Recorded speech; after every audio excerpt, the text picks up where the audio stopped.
बहुत बहुत स्वागत है आप सभी का आपके अपने YouTube channel Shukla study point में। मैं शिवम शुक्ला आप सभी दोस्तों का हार्दिक स्वागत करता हूं।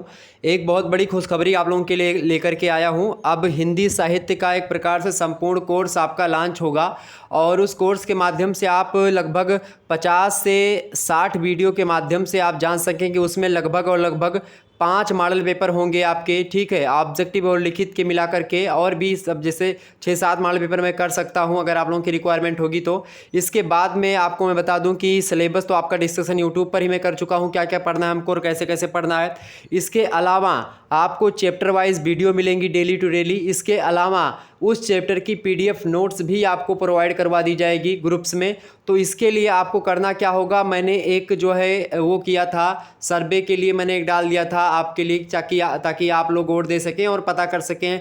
मेरे ये विचार थे कि आखिरकार आप क्या चाहते हो और कितने पैसे में आप कोर्स चाहते हो। चूँकि जब आप 60 या 65 वीडियो के लगभग में बनाएंगे तो उसमें बनाने में बहुत ज़्यादा समय लगता है और बहुत ज़्यादा टाइम लगता है और बहुत ज़्यादा उसमें मतलब कि ऐसा नहीं होता कि फ्री में बिल्कुल सारी चीज़ें तैयार हो जाती हैं। उसके लिए बहुत मेहनत और कंटेंट के लिए बहुत ज़्यादा संघर्ष करना पड़ता है। तो इसके लिए मैंने आप लोगों के लिए रखा था कि 100 रुपये, 200, 150 रुपये, 200 रुपये और जो है 250 रुपये के आसपास मैंने 4 ऑप्शन रखे थे। तो आप सभी लोगों के जो ज़्यादातर कमेंट में अगर मैंने देखा तो लगभग 90% लोगों ने जो है 100 रुपये में कोर्स जो है लॉन्च करने के लिए बोला कि सर जी 100 रुपये में लॉन्च करिए, ठीक है। तो और कुछ लोगों ने कहा कि सर जी फ्री में, 1-2 लोगों ने कहा, कमेंट किया कि सर फ्री में लॉन्च कर दीजिए। फ्री में देखिए आप भी उतना डेडिकेटेड होकर के ना पढ़ पाएंगे और ना मैं उतना अच्छे तरीके, मतलब मैं तो पढ़ा दूंगा, मुझे कोई दिक्कत नहीं है, लेकिन आप नहीं पढ़ पाएंगे। और इसी बीच एक आप लोगों के लिए ये डिजिटल बोर्ड वगैरह फिर पूरा सेटअप तैयार करने जा रहा हूँ। तो भगवान के दया से उसी के लिए खास करके हिंदी का ये कोर्स मुझे लॉन्च करना पड़ रहा है। बाकी अभी तक मैं जो है फ्री में सारा चीज़ पढ़ा रहा था आपको, अभी भी फ्री में ही अधिकतर चीज़ें पढ़ाई जाएंगी आपकी। वैसे ये कोर्स आप लोग ज़्यादा से ज़्यादा जो है अगर लेंगे तो आपकी डिजिटल बोर्ड पर अगली क्लासेस होंगी यूट्यूब पर, विस्तार से मैं बहुत अच्छे तरीके से लेने का प्रयास करूंगा। तो आप लोग थोड़ा सा इसमें अगर मदद करेंगे, शेयर करेंगे ज़्यादा से ज़्यादा वीडियो। और ये कोर्स मात्र मैंने आप लोगों के लिए ही 100 रुपये में केवल रख दिया है। 100 रुपये में आपको लगभग जो है 50 से 60 वीडियो मिलेंगी, पीडीएफ नोट्स मिलेंगे और आपके जो डाउट होंगे जो भी, वो डाउट सेशन भी आपका लिया जाएगा, ठीक। तो ये क्लास अभी यूट्यूब पर बिल्कुल फ्री में अवेलेबल होगी। इसके बाद वाली जो क्लासेस होंगी उसके लिए आपको कैसे पे करना है, मतलब कोर्स के लिए, उसके लिए क्या बनेगा मैं आपको बता दूं कि उसके लिए ग्रुप बनाया जाएगा। तो आज हम चैप्टर 1 समझेंगे, हिंदी गद्य का उद्भव और विकास पूरा विस्तार से जानेंगे। संपूर्ण कोर्स आपको बिल्कुल जो है यूट्यूब पर नहीं, आपको मैं जो है व्हाट्सएप ग्रुप बना दूंगा। उसमें जैसे कि जो 100 रुपये पे कर देंगे उसके बाद में उनके पास डेली एक वीडियो की लिंक जो है जाती रहेगी, आप उनको देखते रहिएगा। और ध्यान रखिएगा कि वो लिंक आपको किसी के पास शेयर नहीं करनी। अगर आप शेयर करेंगे तो आपका भी कोर्स का जो कोर्स आपने लिया है वो जो है निगेटिव, यानी वो गलत हो जाएगा, मतलब कि आपको कोर्स पूरी फिर नहीं मिल पाएगी अगर आपने शेयर किया तो ये चीज़ें तमाम क्राइटेरिया रहेंगी। और आप लोगों के लिए यही जो है उम्मीद है कि मैं एक कोर्स लॉन्च कर रहा हूँ। उसमें आपको मैं बता दूँ कि अभी जो है ऐप वगैरह तो नहीं सही तरीके से कार्य कर रहा है, लेकिन फिर भी ऐप पर भी कुछ मैंने चीज़ें की है। लेकिन ऐप पर आपको नहीं जाना है, यहाँ पर मैंने एक जो है ये स्कैनर है, ठीक है। इस पर आप लोग क्या करेंगे, इस पर आप लोग जो 100 रुपये पे कर देंगे उनका नाम, आप अपना नाम क्या करेंगे, हमारा नंबर क्या है 91, आप सभी को पता होगा, 1 मिनट में लिख दे रहा हूँ, 91 61 93 60 62, ये हमारा व्हाट्सअप नंबर है, ठीक। इस पर आप लोगों को क्या करना है, इस जो बार कोड स्कैनर है ये जो है आदर्श शुक्ला के नाम पर है, तो इस पर आप, मेरा छोटा भाई, तो इस पर आप सेंड कर दीजिएगा। ये पेटीएम मतलब की का है, तो आप चाहे जो भी चलाते हैं आप इस पर 100 रुपये लगभग सेंड करेंगे। ये ऑफ़र केवल मात्र 5 दिनों के लिए है। शुरू के 5 से 6 दिन आपके लिए, 5 में 6 दिन कर दे रहा हूँ, 5 से 6 दिन में जो छात्र छात्राएँ इस पर 100 रुपये जो है पेटीएम पर सेंड करके और इस नंबर पर 91 61 93 60 62 व्हाट्सअप नंबर पर हमारे अपना नाम लिख करके, अपनी फ़ोटो और थोड़ा सा अपना स्थान कहाँ से आप हैं उसको भी, यूनिवर्सिटी का अपने नाम ठीक। और इसके अलावा जो आपने पेमेंट किया होगा इस बार कोड पर, उसकी स्क्रीनशॉट आप सेंड करेंगे तो आपको एक ग्रुप से जोड़ दिया जाएगा और उस ग्रुप में आपको डेली टू डेली हिंदी साहित्य बीए थर्ड सेमेस्टर यानी हिंदी गद्य के संपूर्ण पाठ्यक्रम, जो कि एक विशाल पाठ्यक्रम है जिसको खास करके पढ़ना बहुत सा जटिल कार्य लगता है, बहुत कठिन शब्दावलियों में है, उसको बहुत सरल तरीके से और बहुत ही डेडिकेटेड तरीके से आपको पढ़ाने का प्रयास करूंगा मैं। और आपके टेस्ट भी होंगे उसमें। तो आप सभी लोग मात्र 100 रुपये बहुत सस्ता कोर्स है, आपको कहीं नहीं मिलेगा 100 रुपये में, बिल्कुल 100 रुपये में आपको विस्तार से। और आपको पता होगा कि जो है अभी तक आपको मैंने किस तरीके से पढ़ाया। अगर आप लोगों को लग रहा है कि बस इसीलिए मैं कर रहा हूँ, मतलब कि चूँकि आप लोगों के लिए अच्छे तरीके से कोर्स के माध्यम से लगभग पूरा का पूरा सिलेबस आपका कंप्लीट करके, फर्स्ट सेमेस्टर में मैंने पूरा सिलेबस कंप्लीट कर दिया था आपका बिल्कुल फ्री में, यूट्यूब पर आप लोगों ने देखा ही होगा। तो इसी प्रकार से थर्ड सेमेस्टर के लिए मैं इसलिए इसको लॉन्च कर रहा हूँ कोर्स को। ये मत समझिएगा कि शिक्षा को व्यापार बना रहे हैं। 100 रुपये में कोई व्यापार और कोई वो मैं नहीं कर रहा हूँ, मात्र 100 रुपये की रिक्वायरमेंट है। चूँकि बूंद बूंद से घड़ा भरता, तो आपकी कुछ सहायता अगर आप लोग वैसे भी करना चाहते हैं तो इस कोड पर आप सेंड कर सकते हैं। और मैं आपको बता दूं कि डिजिटल बोर्ड वगैरह की प्लानिंग में कर रहा हूं, सेटअप बनाने की तैयारी कर रहा हूं, उसमें लगभग 6 से 7 लाख रुपए कम से कम लग रहे हैं। तो इसके लिए मैंने सोचा कि कुछ यहाँ से मदद मिल जाएगी। और यूट्यूब तो आप जानते हैं कि 45% खुद रख लेता है और 50% मतलब 55% के आसपास ही हम लोगों के पास आता है, तो उसमें उतना ज़्यादा कुछ हो नहीं पाता है। तो इसीलिए मैंने सोचा कि एक आध दो कोर्स लॉन्च करके कुछ जो है कलेक्शन कर करके और डिजिटल बोर्ड वगैरह लगा करके फिर विस्तार से अच्छे तरीके से पढ़ाई आपकी और करवाई जाए। तो इसीलिए मैंने सोचा ये, तो आप ये कोड देख लीजिएगा। तो सबसे पहले आपको करना क्या है, ये मेरा 91 61 93 60 62 व्हाट्सअप नंबर है। सबसे पहले आपको यहाँ पर करना क्या है, यहाँ पर व्हाट्सअप SMS करना है, ठीक। इस कोड पर आपको पे करने के बाद में आपको यहाँ पर सेंड करना है हमारे स्क्रीनशॉट हमारे नंबर पर सेंड कर देना और बताना है कि सर मैं बीए थर्ड सेमेस्टर, मेरा नाम ये है। अपनी एक फ़ोटो छोटी सी हो तो सेंड कर दीजिएगा, नाम वगैरह, स्थान अगर सेंड करना चाहें तो सेंड कर दीजिए, यूनिवर्सिटी का नाम अगर सेंड करना चाहें तो कर दीजिए, ठीक, ताकि मुझे पता चले किस यूनिवर्सिटी से हैं और इस हिसाब से मैं पढ़ा सकूँ। और पेमेंट का स्क्रीनशॉट बहुत ज़रूरी है। और जब आपको ग्रुप से जोड़ दिया जाएगा उसके बाद में उन्हीं छात्रों को ग्रुप से जोड़ा जाएगा जो पे करे होंगे। और ग्रुप में जो लिंक शेयर की जाएगी डेली टू डेली, उसको आपको किसी के पास सेंड नहीं करना है, नहीं तो आपका कोर्स वाला जो वो क्राइटेरिया होगा वो ख़त्म हो जाएगा। ये बात आप ध्यान रखेंगे। वीडियो आपको मतलब लिंक आपको मिलेगी उसी जो है मतलब कि जो ग्रुप होगा उसी में मिल जाएगी, ठीक। और गर्ल्स और बॉयज़ के लिए अलग अलग ग्रुप्स बनाए जाएंगे। तो इसको इससे लेकर के जो गर्ल्स हों उनके लिए मैं बता दूं कि वो वॉइस SMS या फ़ोटो नहीं भेजना चाहती तो आप वॉइस SMS सेंड कर सकती हैं ताकि आपको ग्रुप में सेंड किया जा सके, ठीक। तो इस तरीके से सारी चीज़ों को ध्यान में रखते हुए सारी चीज़ों को मैंने सेट किया है। तो आप लोग जल्दी से जल्दी इस कोर्स को ले लें। 5 से 6 दिनों में आपका जो कोर्स है मात्र 100 रुपये में जो है आपको बाई करना होगा। 100 रुपये आपको सेंड करके इस पेटीएम पर, उसके बाद में आपको मिल जाएगा कोर्स। मैं धीरे धीरे करके आपकी एक वीडियो आज ही मैं आप चैप्टर 1 बिल्कुल फ्री में यूट्यूब पर अवेलेबल करवा रहा हूं। इसके बाद वाली क्लासेस आपको मिलती रहेंगी और विधिवत तरीके से आप इसमें जान लीजिए, पहले एक बार पढ़ लीजिए कैसा पढ़ाएंगे हम, उसके हिसाब से। और जो अगली वीडियोज़ आपकी आएंगी वो लगभग आपकी बोर्ड पर होंगी, व्हाइट बोर्ड पर पढ़ाने का प्रयास रहेगा। और जब ये आपकी कुछ पैसे इकट्ठा हो जाएंगे उसके बाद में आपकी डिजिटल बोर्ड के लिए तैयारी पूरा मैं कर चुका हूँ। बस जो है पे करके आपको वो सेट कर लेना है पूरा अच्छे तरीके से। तो बस आपकी थोड़ा सा सहायता चाहिए। अगर आपको लगता है कि लगातार मैं आपके साथ जुड़ा हुआ था, चाहे वो आपकी कठिन परिस्थिति हो चाहे अच्छी परिस्थिति हो, हमेशा मैं आपके साथ जुड़ा रहा, तो बस आज आप लोगों का थोड़ा सा सहयोग चाहिए। और इसी कोर्स के माध्यम से इस कोर्स को आप ज़्यादा से ज़्यादा मात्रा में शेयर करें लोगों के पास, अपने दोस्तों के पास, सभी लोग कोर्स लें और विधिवत तरीके से हिंदी को पढ़ लीजिए एक बार। आप ज़रूर अगर पढ़ लेंगे तो ये 100 रुपये कुछ नहीं लगेगा आपको। अभी आप बहुत सारे लोगों को लग रहा है कि 100 रुपये बहुत हो गया, 100 रुपये कुछ नहीं है। एक प्रकार से आप देखिए आज के भौतिकवादी समाज में 100 रुपये का आप तो 50 रुपये प्लेट मोमोज खा लेते हैं, ठीक। तो ये चीज़ें हैं। तो मात्र 100 रुपये में अगर आपको 60-65 क्लासेस बिल्कुल फ्री में दी जा रही हैं 100 रुपये में, तो बहुत बड़ी बात है। PDF नोट्स भी आपको साथ साथ मिलेंगे, तो आप ज़रूर इस पर करेंगे, ठीक है। ये आपका इस कोड है और कोड ये आपको मिल जाएगा। इसके अलावा आपको मैं बता दूं कि ये आदर्श शुक्ला के नाम पर आप यहाँ पर देख सकते हो, ये भी कोड है। तो इस पर ये भी वही है और वो भी यही है, ठीक है। और मैं नंबर की बात करूँ तो इस पर आप मतलब कि फ़ोन और किसी नंबर पर आपको नहीं करना है, ये बात मैं पहले से बता दे रहा हूँ। 91 61 93 60 62 व्हाट्सअप नंबर है, इस पर व्हाट्सअप कर दीजिएगा, आपको मैं जोड़ दूंगा ग्रुप से, ठीक है। तो ये नंबर जो पड़ेगा, और अगर कोड से नहीं सेंड कर पा रहे हैं जो लोग, उनके लिए मैं बता दूं कि 95 65 और इसके बाद में 70। ठीक, 1 मिनट रुकिएगा। हाँ, तो मैं नंबर कहाँ क्या कर रहा था, नंबर आपको मैं बता रहा था। देखिए जो है 95 लिख लीजिएगा सभी लोग, ये नंबर है आदर्श शुक्ला के नाम पर, 95 65 और इसके बाद में जो है 70। ठीक, 61 और 41। ठीक, 61 41, 95 65 70 61 41।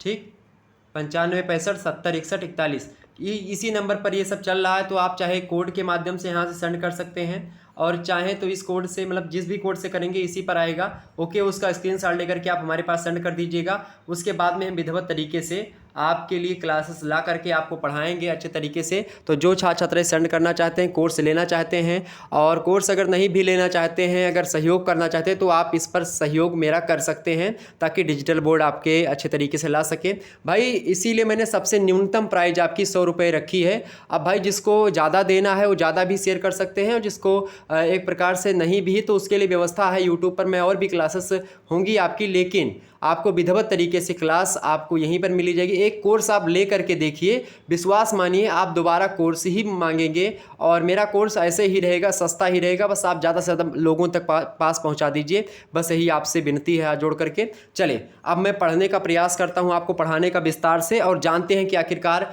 गद्य क्या होता है और चैप्टर 1 का आपके नाम क्या है।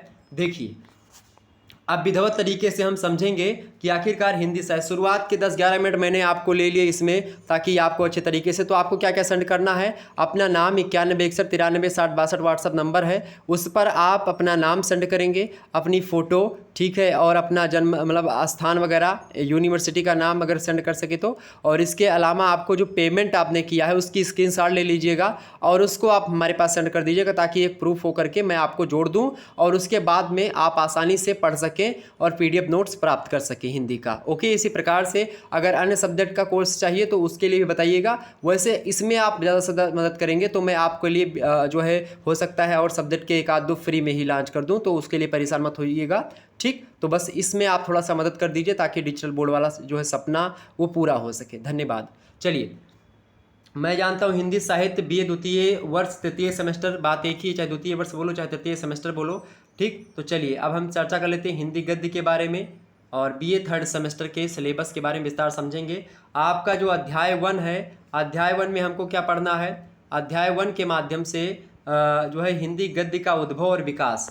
आपको बता दूं कि हिंदी गद्य का विकास कैसे होता है। सबसे पहले तो उद्भव जानेंगे कि कैसे कैसे जो है हिंदी में गद्य का विकास या उद्भव शुरू हुआ, उद्भव होने के बाद में ही विकास होगा, तो कैसे हुआ आखिरकार, उससे पहले क्या था हिंदी में, इसको समझना पड़ेगा। आपको मैं बता दूं कि आपने फर्स्ट सेमेस्टर में पढ़ा होगा हिंदी काव्य, तो हिंदी काव्य में हिंदी साहित्य का आपने इतिहास पढ़ा था, जिसमें आपने हिंदी काव्य का इतिहास में आपने आदिकाल पढ़ा था, भक्ति काल पढ़ा था, रीति काल पढ़ा था, और आधुनिक काल पढ़ा था, सब आपने पढ़ लिया था। अब होता क्या है कि आधुनिक काल में ही आकर के, जब आप आधुनिक काल में प्रवेश करेंगे भाई, तो आधुनिक काल में ही आप देखेंगे गद्य का विकास होता है। इसीलिए गद्य काल को ही, मतलब आधुनिक काल को ही रामचंद्र शुक्ला, आचार्य रामचंद्र शुक्ला जी हिंदी साहित्य के सबसे बड़े आलोचक, उन्होंने जो है आधुनिक मतलब जो काल था, यानी 1850 ईस्वी का जो बाद का समय है, यानी 1850 में क्या होता है, भारतेंदु हरिश्चंद्र का जन्म होता है। हिंदी साहित्य में गद्य के जनक अगर कोई कहे जाते हैं तो भारतेंदु हरिश्चंद्र जी कहे जाते हैं।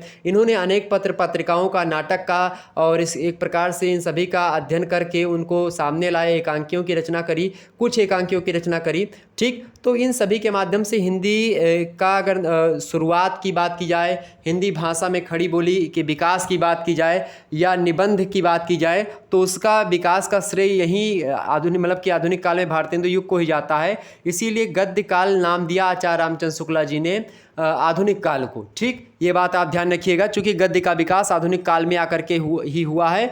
तो इसके हम क्राइटेरिया, इसका विभाजन देखेंगे अभी लास्ट में। सबसे पहले हम इसके उद्भव के बारे में समझ लेते हैं, किस प्रकार से उद्भव हुआ इसका।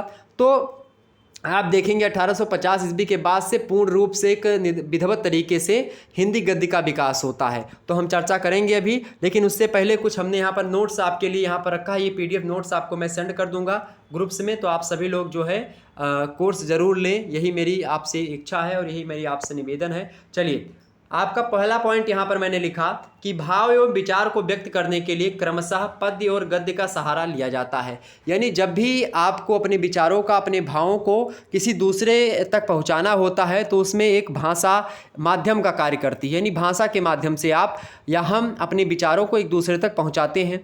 उन्हीं विचारों को पहुँचाने के लिए या तो हम भाई गद्य शैली में पहुँचाएंगे या पद्य शैली में पहुँचाएंगे। तो अभी तक हम पद्य शैली में पहुँचा रहे थे। वैसे गाँव गिराव की भाषा या जो क्षेत्रीय स्तर की भाषा थी वो गद्य की भाषा थी, लेकिन उसका कोई साहित्यिक रूप नहीं था। ठीक, हिंदी में खास करके आप देखते रामचरितमानस की रचना हुई, उस समय कोई गद्य की रचना नहीं हो रही थी।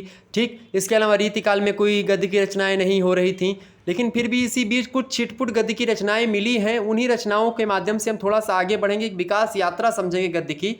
ठीक, तो चाहे आपकी परीक्षा ऑब्जेक्टिव होगी, चाहे आपकी परीक्षा लिखित होगी, आप किसी भी विश्वविद्यालय से हैं, किसी भी यूनिवर्सिटी से हैं, सभी के लिए यही सिलेबस फॉलो होगा। ये मैं विस्तार से बोल रहा हूँ और डंके की चोट पर बोल रहा हूँ, तो आपको भटकने की आवश्यकता कहीं पर नहीं पड़ेगी। बस आपको स्थायित्व देने के लिए आप एक बार ज़रूर इस कोर्स को लें और ज़्यादा से ज़्यादा मात्रा में शेयर करिएगा। ओके, तो भाव और विचार को व्यक्त करने के लिए क्रमशः पद्य और गद्य का सहारा लिया जाता है। आपको यहाँ पर नोट्स बनाने की भी आवश्यकता नहीं पड़ेगी, नोट्स आपको इसी प्रकार से मिलते रहेंगे। और जब आपको बोर्ड पर मैं पढ़ाऊंगा तो बोर्ड वाली भी पीडीएफ आपको मिलती रहेंगी। ठीक, और जाहिर सी बात है आने वाले समय में 1-2 क्लास के बाद में आपकी बोर्ड पर ही क्लासेस होंगी विस्तार से। मैं आकर के खड़े होकर के अच्छे तरीके से समझा करके पढ़ाऊँगा, उसमें ज़्यादा और बेटर तरीके से आपके समझ में आएगा। चूँकि अभी बोर्ड के पास मैं हूँ नहीं और अलग हूँ थोड़ा सा, तो इसीलिए हमने सोचा कि आपको इस तरीके से पढ़ाया जाए। तो ये हो गया आपका। इसके बाद में हुआ क्या कि हिंदी गद्य की विकास यात्रा का उल्लेख करने से पूर्व हमें ब्रजभाषा गद्य और राजस्थानी गद्य साहित्य पर भी दृष्टिपात कर लेना चाहिए। चूँकि बात की जाए रीतिकाल की, अवधि भाषा का जो उपयोग है आप देखेंगे तो ये भक्ति काल में आकर के रहा। भक्ति काल हिंदी साहित्य में जो काव्य में है उसमें आप देखेंगे रामचरितमानस, पद्मावत, इन सभी चीज़ों की मतलब इन सभी जो ग्रंथों की रचना हुई ये अवधि में हुई। यानी अवधि का दबदबा आपका भक्ति काल तक बरकरार रहा, राम काव्य धारा में बरकरार रहा। लेकिन उसी एक तरफ और आप देखेंगे सूरदास वाले पंक्तियों में, यानी कि कृष्ण भक्ति शाखा में ब्रज भाषा के कवियों ने खूब अहम भूमिका निभाई। तो ब्रज भाषा में कविताएं लिखी जा रही थीं और अवधी भाषा में कविताएं लिखी जा रही थी। अभी हिंदी का कोई नामो निशान नहीं था, यानी हिंदी की बोलियों का विकास तो धीरे धीरे हो रहा था। एक परिष्कृत रूप में रामचरितमानस हमारे समक्ष आता है जिसमें हिंदी बोलियों का विकास हो जाता है, अवधी का और ब्रज का इधर। ठीक, रीतिकाल में आप देखेंगे तो अवधी भाषा का थोड़ा सा वर्चस्व कम हुआ और ब्रज भाषा ने अपना साम्राज्य विस्तार किया और कविता की भाषा ब्रज हो गई। अब धीरे धीरे आकर के आधुनिक काल में जब भारतेंदु युग आता है, उस भारतेंदु युग में जब आप पहुँचेंगे तो उसमें क्या होगा कि जो भारतेंदु युग में भारतेंदु जी ब्रज भाषा में कविताएं लिखते थे, जैसे कि मारग प्रेम को समुझय हरिचंद जथारथ होत जथा है, लाभ कछु न पुकारन में बदनाम ही होने की सारी कथा है। ये ब्रज भाषा में रचनाएं लिखी जा रही थी। ठीक, इसी प्रकार से चाहे वो अयोध्या सिंह उपाध्याय हरिओद, आप देखेंगे सबसे पहले खड़ी बोली का महाकाव्य लिखने का श्रेय उन्हीं को जाता है। ठीक, तो वो तो गद्य काव्य की मैं बात कर दिया। तो ये सब ब्रज भाषा की कुछ छिटपुट रचनाएं मिलती रहीं। खड़ी बोली की पहली महाकाव्य रचना वही है, ठीक है, अयोध्या सिंह उपाध्याय हरिओद की प्रिय प्रवास। और बात की जाए अगर व्यापक स्तर पर, तो जो गद्य का विकास होता है वो हिंदी में पत्र पत्रिकाओं के संचालन से होता है और ख़ास करके खड़ी बोली का विकास भारतेंदु युग में उतने अच्छे तरीके से नहीं हो पाया, लेकिन फिर भी पत्र पत्रिकाओं के माध्यम से, निबंधों के माध्यम से भारतेंदु जी के और नाटकों के माध्यम से, रंगमंचीय नाटक थे। तो इस समय तक आप देखेंगे कि जो खड़ी बोली का विकास था वो धीरे धीरे शुरू हो चुका था, यानी नींव पड़ चुकी थी। द्विवेदी युग तक आते आते आप देखिएगा महावीर प्रसाद द्विवेदी ने जब सरस्वती पात्रिका का संपादन 1903 ईस्वी में संभाला, उस समय तक आते आते आप देखिएगा उन्होंने बहुत ज़्यादा कार्य किया और हिंदी खड़ी बोली का परिष्कृत और परिमार्जन का काम उन्हीं ने किया और विस्तार से जो है खड़ी बोली का विकास किया। अब खड़ी बोली में काव्य की रचनाएं भी होने लगी द्विवेदी युग तक आती है 1903 ईस्वी के बाद से। और ब्रज भाषा में जो रचनाएं कविता में हो रही थी खड़ी बोली में हो रही थी। और का मतलब जो ब्रज भाषा मतलब वो था क्या बोलते हैं गद्य, वो पूर्ण रूप से खड़ी बोली में हो गया। और शुद्ध सांस्कृतिक साहित्यिक परिमार्जित जो खड़ी बोली है उसका विकास जो है द्विवेदी जी को जाता है, यानी कि फली फूली भाषा जा करके हिंदी मुख्य रूप से द्विवेदी जी के सानिध्य में। तो उसके बाद में आचार्य रामचंद्र शुक्ला के निबंधों में, हजारी प्रसाद द्विवेदी के निबंधों में आप देखेंगे खूब अच्छे तरीके से विकास। लेकिन इससे पहले और थोड़ा सा राजस्थानी, चूँकि जब खड़ी बोली का विकास नहीं था तो जब ब्रज भाषा में काव्य हो रहा था या राजस्थानी भाषा में काव्य लिखे जा रहे थे, तो उसी समय में राजस्थान में कुछ गद्य में भी रचनाएं लिखी गई, कुछ जो है ब्रज भाषा में भी रचनाएं लिखी गई। तो उनके बारे में थोड़ा सा जानेंगे यहाँ पर। आप देखिए तीसरा पॉइंट यहाँ पर आप क्या समझ सकते हैं कि राजस्थानी गद्य में जैन साधुओं ने क्या लिखा, धर्म शास्त्रों की रचना करी, वैदिक की रचना करी, नीति के कुछ तमाम सारे ग्रंथ लिखे। उन ग्रंथों में आप देखेंगे जैसे कि बात की जाए कुछ विट्ठलनाथ को आप सभी लोग जानते होंगे। अष्टछाप के कवियों का संग्रह किसने किया था, विट्ठलनाथ ने किया था। विट्ठलनाथ कौन है, तो ये सूरदास के कौन है भाई, सूरदास के समकालीन ही माने जा सकते हैं। और ये सूरदास जी के गुरु यानी कि वल्लभाचार्य के शिष्य थे, मतलब वल्लभाचार्य के शिष्य सूरदास थे और वल्लभाचार्य के लड़के थे कौन, विट्ठलनाथ। तो गोस्वामी विट्ठलनाथ जिन्होंने अष्टछाप के कवियों का संग्रह किया, अष्टछाप के कवियों का संग्रह किया किसने, विट्ठलनाथ ने। उसमें सबसे प्रमुख कवि कौन थे, सूरदास थे। और यहाँ पर आप देखिएगा ब्रज भाषा का वर्चस्व पूर्ण रूप से था। तो उस समय ब्रज भाषा में रचनाएं, गद्य में भी एक आध दो रचनाएं मिली हैं जो कि लिखी गई हैं। तो उसके बारे में हम जानने का प्रयास यहाँ पर करेंगे। ज़्यादा विस्तार से आपको पढ़ना नहीं है, बस थोड़ा सा यहाँ पर आपको एक दो बार समझ लेना, ताकि एक आध प्रश्न एग्जाम में ज़रूर आते हैं यहाँ से। और ख़ास करके वैसे कहानी से स्टार्ट करना था, लेकिन मैंने सोचा कि आपको थोड़ा सा इसका इतिहास पढ़ा दिया जाए, ताकि हिंदी में चाहे आप टीजीटी पीजीटी का आगे चल करके एग्ज़ाम दें, चाहे आप एमए करेंगे तो, या अन्य 4th सेमेस्टर 5th या सभी में जाएंगे तो वहाँ पर भी ये बहुत महत्वपूर्ण काम होगा आपका। ठीक, और इसके बाद में आप जो है पीएचडी वगैरह तक करना, नेट की परीक्षा देना चाहते हैं तो भी आपके लिए बहुत ही महत्वपूर्ण लेक्चर हो जाएगा। ओके, तो विट्ठलनाथ के बारे में आपको समझ में आ गई। विट्ठलनाथ वल्लभाचार्य के लड़के हैं, अष्टछाप के कवियों का संग्रह किया था। और अष्टछाप में आप जानते होंगे कि 4 शिष्य विट्ठलनाथ के थे, 4 शिष्य आपके वल्लभाचार्य के थे। ठीक, उनमें से वल्लभाचार्य के शिष्य जो सूरदास थे उनका प्रमुख स्थान था।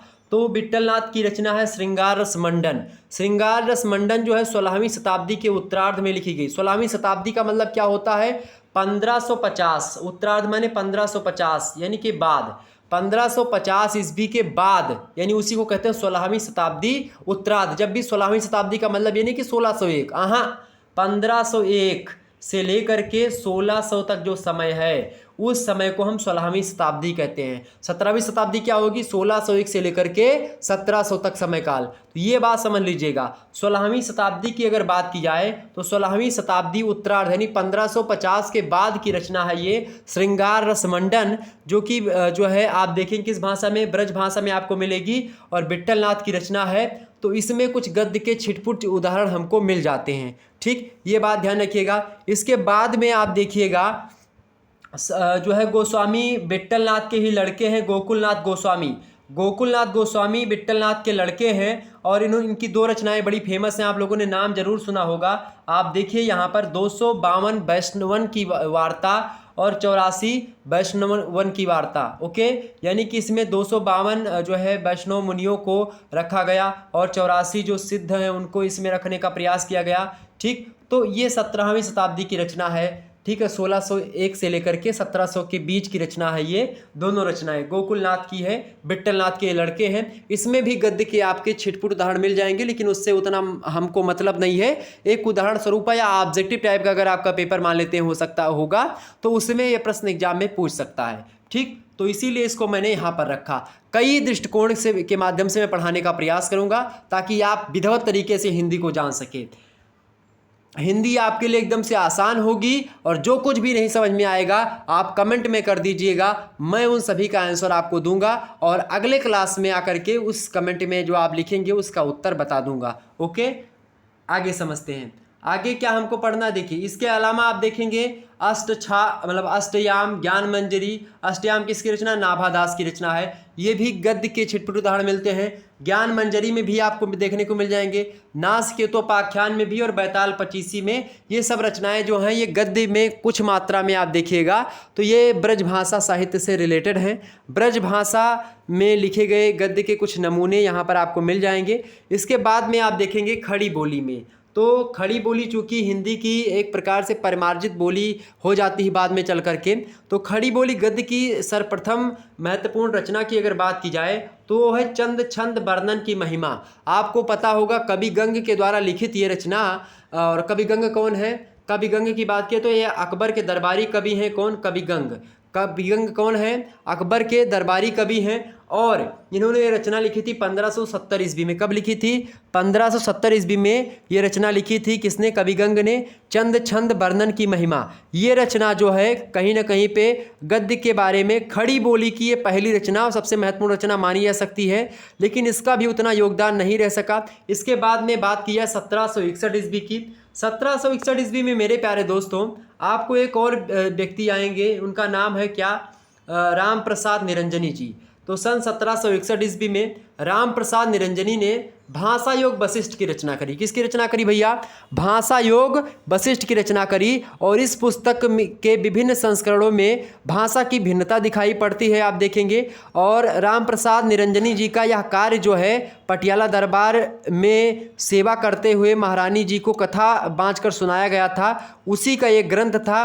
और इसमें एक नमूना मैं आपको पढ़ना चाहूँगा, आप लोग सुनिएगा बड़े ध्यान से। इस पुस्तक में कहा गया कि प्रथम पारब्रह्म परमात्मा को नमस्कार है, जिससे सब जो है क्या होते हैं? भांसते हैं, मतलब भजते हैं या भांसते हैं, जिसको कहते हैं। उस समय भांसते लिखा गया लेकिन भजते हैं। और जिसमें सब लीन है और स्थित है। तो ये देखिए खड़ी बोली का गद्य का एक नमूना आपको दिखाई पड़ रहा होगा, चूँकि ये नमूना गद्य का एक उदाहरण ले सकते हैं। क्या? कि प्रथम पारब्रह्म परमात्मा को नमस्कार है, जिससे सब जो है भजते हैं और जिसमें सब लीन और स्थित है। ये 1761 में लिखी गई जो है भाषा योग वशिष्ठ जो रचना है, जिसकी रचनाकार कौन है? राम प्रसाद निरंजनी जी। उनके इस भाषा योग वशिष्ठ का एक उदाहरण जो कि गद्य में है आपको मिलता, मैंने बता दिया। आपको याद नहीं करना इन चीज़ों को, बस 1 से 2 बार आप वीडियो देखिएगा, खुद आपको पता चल जाएगा कि ये क्या चीज़ें हैं। ठीक, आगे समझते थोड़ा सा। आपका वर्ष आता 1766। 1766 ईस्वी की अगर बात की है तो 1766 ईस्वी में आप देखेंगे कि दौलत राम जैन जी का एक ग्रंथ है पद्म पुराण। पद्म पुराण वचनिका। पद्म पुराण वचनिका दौलत राम जैन का लिखी गई रचना 1766 ईस्वी की है।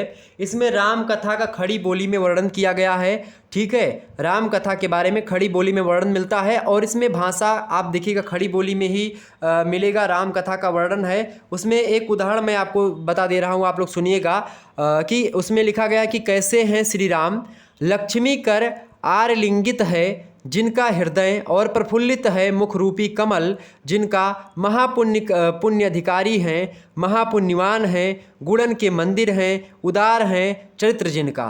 तो इस प्रकार से ये आप देखेंगे इसका उदाहरण याद नहीं करना है, बिल्कुल पूछा नहीं जाएगा, लेकिन एक समझने के दृष्टि से मैंने बताया। क्योंकि इसमें आप देखेंगे जो पद्म पुराण वचनिका है दौलत राम जैन की 1766 ईस्वी की रचना, इसमें भी खड़ी बोली का एक नमूना देखा जा सकता है। ठीक, तो इस प्रकार से कुल मिलाकर के नमूना भले ही मिल गया हो, लेकिन हम गद्य का विकास नहीं मान सकते यहाँ तक आते आते। तो आप आगे लिख सकते हैं कि संक्षेप में 1800 ईस्वी से पूर्व हिंदी गद्य का कोई व्यवस्थित रूप हमारे सामने, हमारे समक्ष नहीं आता है। आगे थोड़ा सा बढ़ेंगे। अंग्रेजों ने 1800 ईस्वी में कलकत्ता में क्या किया? सबसे महत्वपूर्ण काम और सबसे सराहनीय काम और हिंदी गद्य के विकास में सबसे महत्वपूर्ण योगदान कलकत्ता में फोर्ट विलियम कॉलेज की स्थापना, जो कि 1800 ईस्वी में हुई, ये महत्वपूर्ण भूमिका निभाती है और हिंदी के भावी स्वरूप के संबंध में महत्वपूर्ण भूमिका का निर्वहन किया जो है fort William college. Fort William college की स्थापना की अगर बात की जाए तो जॉन गिलक्राइस्ट ने हिंदुस्तानी के अध्यापक इसमें नियुक्त किए गए। अरबी फारसी शब्दों से लदी जो भाषा थी उसके समर्थक थे। ठीक है, जॉन गिलक्राइस्ट महोदय। बात किया सन 1824 ईस्वी की, तो सन 1824 ईस्वी में जब विलियम जो क्राइस्ट महोदय हैं, लॉर्ड विलियम जो क्राइस महोदय हैं उनकी अगर बात की जाए तो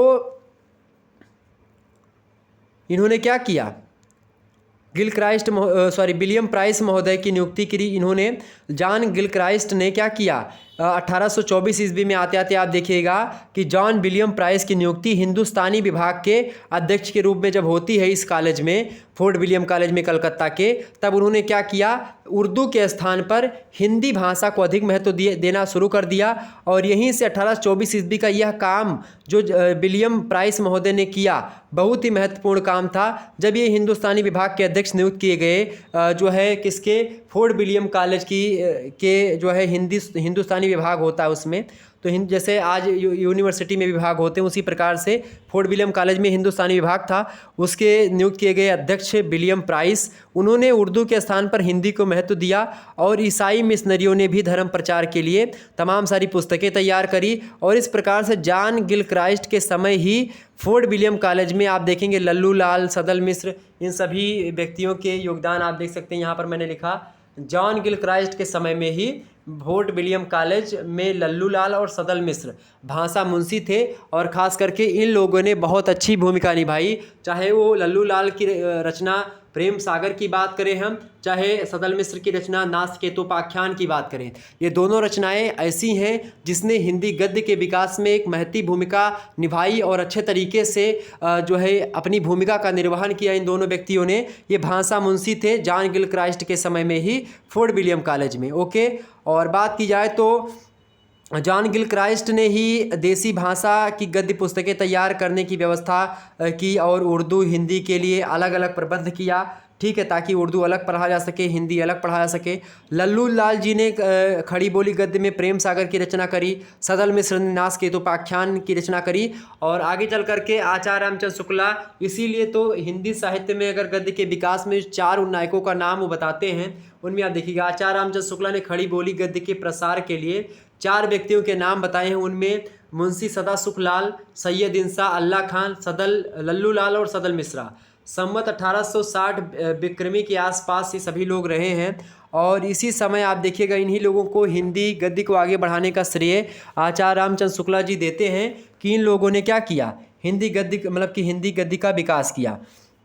बात की जाए मुंशी सदा सुखलाल की, तो मुंशी सदा सुखलाल ने हिंदी गद्य में संस्कृत शब्दों का पुट बरकरार बनाए रखा। खड़ी बोली का वह रूप लिखा मुंशी सदा सुखलाल जी ने, जो कथावाचकों और पंडितों की भाषा हुआ करती थी, उसी भाषा में इन्होंने गद्य का सृजन किया और उन्होंने हिंदुओं की शिष्ट बोलचाल की जो भाषा थी उसको ग्रहण की और उर्दू के प्रभाव से अछूते रहनी, उर्दू के शब्दों को ज़्यादा मात्रा में नहीं रखा, ठीक। और उनकी भाषा की बात की जाए तो एक प्रकार से हिंदी मुख्य रूप से रही किसकी, मुंशी सदा सुखलाल की संस्कृत से जुड़ी हुई भाषा।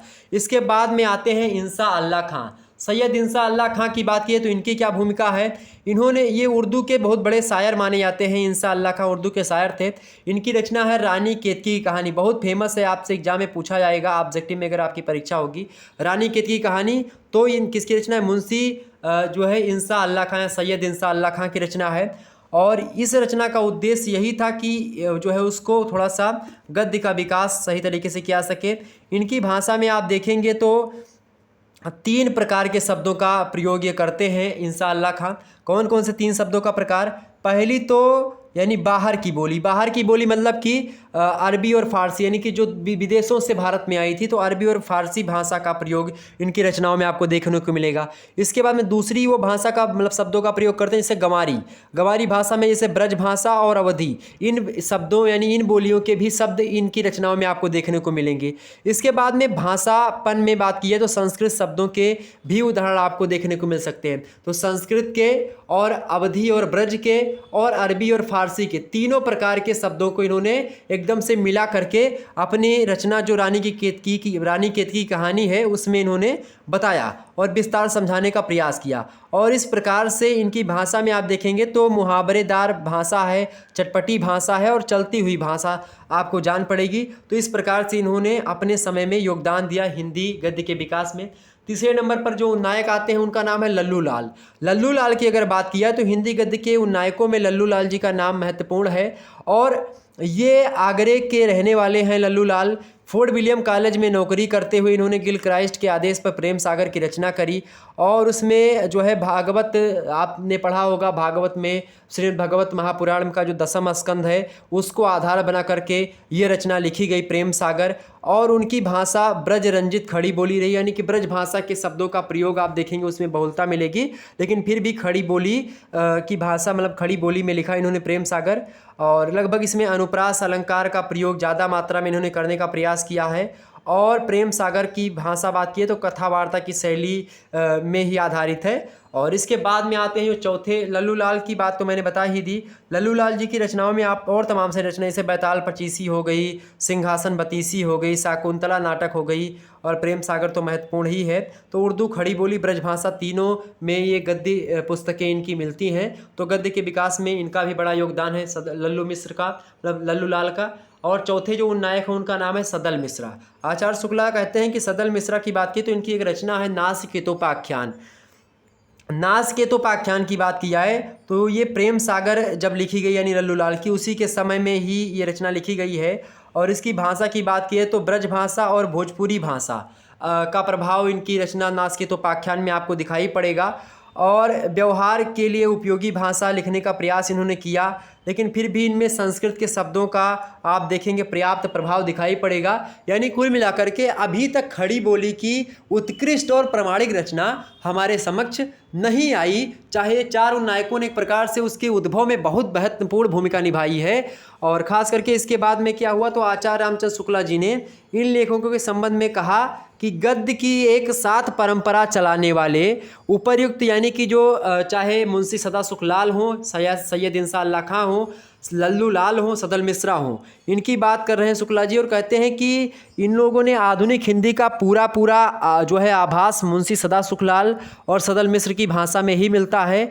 व्यवहार उपयोगी इन्हीं की भाषा ठहरती है, ये आचार्य रामचंद्र शुक्ला जी बताते हैं। उनमें से चारों में से लल्लू लाल और सदल मिश्र को ज़्यादा श्रेय देते हैं क्योंकि ये भाषा मुंशी भी थे और ये किसमें, फोर्ट विलियम कॉलेज में कलकत्ता में।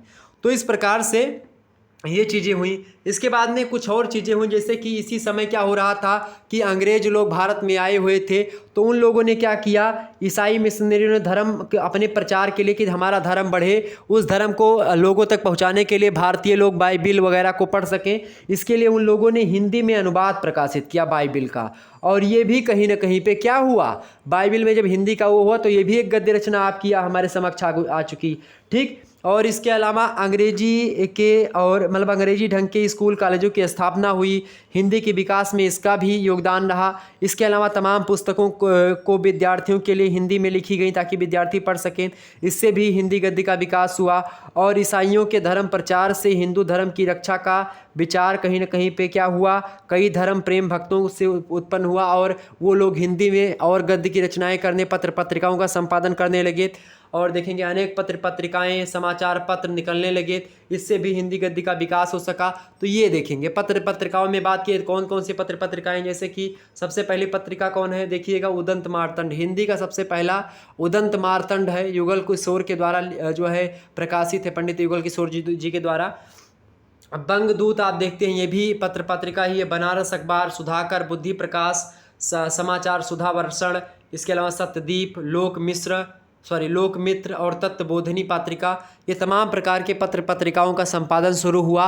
तो इन पत्र पत्रिकाओं के संपादन में गद्य भाषा लिखी जा रही थी और खड़ी बोली गद्य का विकास ये सब हो रहा था। तो इन सभी ने एक आधार क्रिएट करा हिंदी गद्य के विकास में। और इसी समय तक आते आते आप देखेंगे मुख्य रूप से और व्यक्तियों के नाम हमारे समक्ष आ जाते हैं, जैसे कि हिंदी गद्य के विकास में आप देखेंगे मैं एक ब्यौरा दे रहा हूँ पूरी के पूरी हिंदी साहित्य में किस प्रकार से विकास हुआ। ठीक। अब इसमें राजा शिव प्रसाद सितारे हिंद का नाम आता है और राजा लक्ष्मण सिंह का नाम आता है। इनका योगदान हिंदी साहित्य के विकास में बहुत महत्वपूर्ण रहा। बात की जाए राजा शिव प्रसाद सितारे हिंद की भाषा, तो राजा शिव प्रसाद सितारे हिंद की भाषा में अरबी, फारसी और उर्दू के शब्द अधिक मात्रा में मिलेंगे, जबकि राजा लक्ष्मण सिंह की जो भाषा आपको दिखाई पड़ेगी उस भाषा में, राजा लक्ष्मण सिंह जी की भाषा में आप देखिएगा तो उनकी भाषा में संस्कृत के शब्दों की बहुलता आपको उनकी खड़ी बोली में मिलेगी। तो यहाँ तक आते आते अभी तक कोई विचारधारा मतलब कि मुख्यतया खड़ी बोली का गद्य का विकास नहीं हो पाया था। अब आते हैं हमारे हिंदी साहित्य के बहुत बड़े उन्नायक, आधुनिक हिंदी साहित्य के जनक, ना केवल हिंदी साहित्य के बल्कि गद्य विधाओं के जनक अगर कहें तो उचित होगा।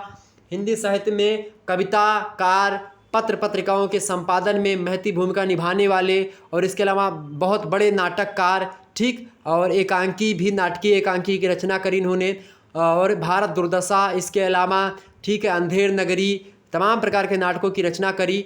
और हिंदी गद्य का विकास आकर के भारतेंदु जी के यहाँ कर आपको देखने को मिलेगा। यानी संक्षेप में भारतेंदु जी से पूर्व हिंदी गद्य का कोई निश्चित रूप हमारे समक्ष विकसित नहीं हो पाया था, और आकर के भारतेंदु युग में हमारे समक्ष एक नई जो है हिंदी साहित्य में यानी गद्य विधाओं का सृजन होता है, गद्य विधाओं का विकास होता है, और इसमें सबसे महत्वपूर्ण भूमिका भारतेंदु हरिश्चंद्र जी की मानी जा सकती है। ठीक है, तो इस प्रकार से भारतेंदु हरिश्चंद्र जी के बारे में आप लोगों ने समझा जाना।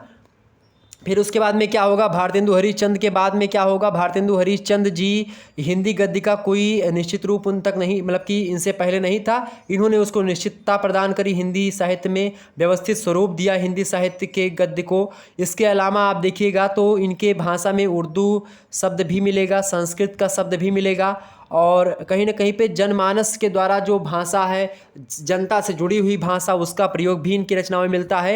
यानी मुख्यतया बात की जाए इनकी जो है भाषा में कुछ अशुद्धियाँ जरूर मिलेंगी, लेकिन वो धीरे धीरे समय बीतने के बाद में पंडित महावीर प्रसाद द्विवेदी जब 1903 में सरस्वती पात्रिका का संपादन संभालते हैं, उसके बाद से व्याकरणिक अशुद्धियों का निराकरण किया उन्होंने, और हिंदी गद्य का परिमार्जन और पारिष्कृत रूप हमारे समक्ष प्रस्तुत किया। हिंदी गद्य का विकास की, हिंदी गद्य का जन्म हुआ भारतेंदु युग में। हिंदी उसका जो एक प्रकार से परिमार्जन, यानी जो हिंदी गद्य अपने युवा अवस्था में पहुंचा, वो द्विवेदी युग में आकर के पहुंचा, और अपने कहीं ना कहीं पे एकदम से चरम स्तर पर पहुंचता है, तो जो आज जाकर के छायावाद युग में जाकर के पहुंचता है, यानी शुक्ल युग में। ओके, ये बात आप ध्यान रखिएगा। तो पंडित महावीर प्रसाद द्विवेदी के बाद में आप देखिएगा हिंदी गद्य के विकास में जैसे कि पंडित रामचंद्र शुक्ला का एक प्रकार से बहुत बड़ा योगदान रहा, हिंदी साहित्य का इतिहास जैसे ग्रंथ को लिखा। आचार्य हजारी प्रसाद जी का बहुत बड़ा योगदान रहा हिंदी साहित्य के गद्य के विकास में और हिंदी शब्द जो है कोश को बढ़ावा देने में। तो इस प्रकार से आप देखेंगे हिंदी गद्य का जो वर्तमान अवस्था आपको इस समय दिखाई पड़ी, चाहे वो कहानी हो, चाहे वो संस्मरण हो, रेखा चित्र हो, रिपोर्टाज हो, डायरी हो, संस्मरण हो, जीवनी हो, आत्मकथा हो, ये तमाम प्रकार के जो विधाएं हैं हिंदी गद्य की, इन सभी का विकास इन महान उन्नायकों ने, जैसे महावीर प्रसाद द्विवेदी, भारतेंदु जी, ठीक है, पंडित प्रताप नारायण मिश्रा जी, इसके अलावा और भी विद्वान आचार्य रामचंद्र शुक्ला, हजारी प्रसाद द्विवेदी, इन लोगों ने बहुत अच्छे, जयशंकर प्रसाद जी, ठीक, इन लोगों ने बहुत अच्छे तरीके से हिंदी गद्य के विकास में अपनी महत्वपूर्ण भूमिका निभाई और हिंदी शब्द संपदा एक प्रकार से को एक भरपूर किया, शब्दकोश को एकदम से भरा, जो खाली कोश था उसको भरने का काम किया।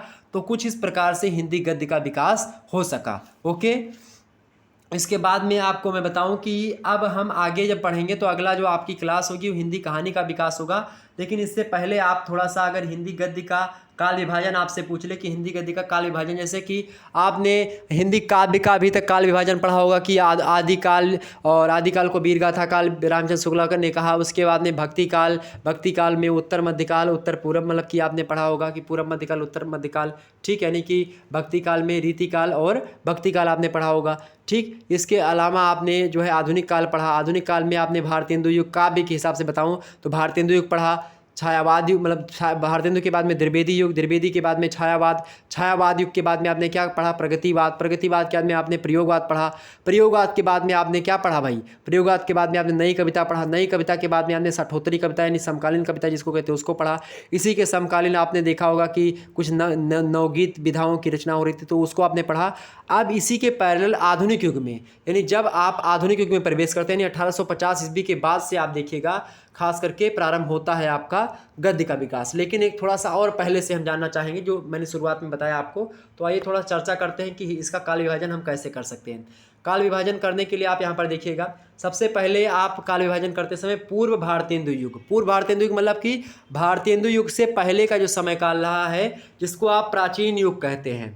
हिंदी गद्य का प्राचीन युग की अगर मैं बात करूं तो 13वीं शताब्दी से लेकर के 1868 ईस्वी तक का जो समय काल रहा है, यहाँ तक आते आते मैंने आपको बताया नहीं था, ये फोर्ट विलियम कॉलेज वाले की स्थापना लगभग हो चुकी थी और यहाँ तक जितना मैंने इतिहास पढ़ाया आपको शुरू से लेकर के वो सब इसमें आपका समाहित हो जाएगा। ठीक, और जो नवजागरणकालीन हिंदी गद्य का जो मुख्य रूप से विकास हुआ है, परिमार्जित मतलब एक परिमार्जित नहीं कह सकते, लेकिन हिंदी गद्य में खड़ी बोली का विकास, एक प्रकार से खड़ी बोली में एक जो है प्रभावी तरीके से रचनाएं आने लगी, वो भारतेंदु युग से आने लगी। नवजागरण काल जिसको कहते हैं हिंदी गद्य के विकास में 1868 ईस्वी में प्रारंभ होता है, 1900 ईस्वी तक चलता है।